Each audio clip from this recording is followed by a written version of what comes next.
Salam değerli izləyicilər. Gördüyünüz bax bitkilər at tutarağıdır. At tutarağının bax cavan listləri demə. Faydaları. Daxili orqanımızın kistaları hamısını götürür. Yoğun bağırsaqda, öddə, qaraciyərdə, qadınlarda süd vəsində olan kistalar götürür. İkinci, revmatizm xəstələri üçün bunun yanılmaz faydaları var. Şəkər xəstələri üçün. Fadaqara olur. Həkimdən maçaba kistata deyirlər. Belə ayaqlarda bax belə çıxıntılar olur. Onları yəni bunun daxili qəbul olunmaqla təmizləyir, böyrəkləri təmizləyir, poliplərə də kömək eləyir.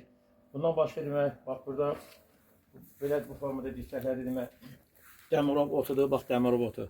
Bax bunun belə tərkibində bir dənə kəsdim.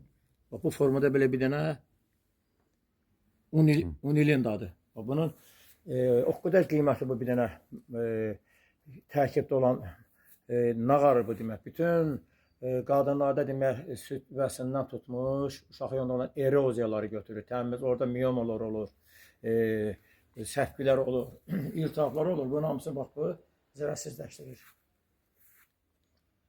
Ona görə yəni bunun vaxtıdır. Bunlar da sararlar hamısı. Yəni bundan başqa bir kömək demək.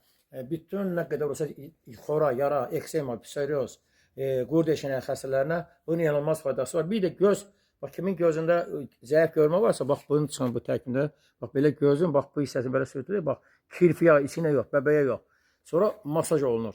Gözün görmə həftədə bir dəfə olunur, yəni ayda 4 dəfə. Görmə qabiliyyətini 80% kimi bu yaxşılaşdırır.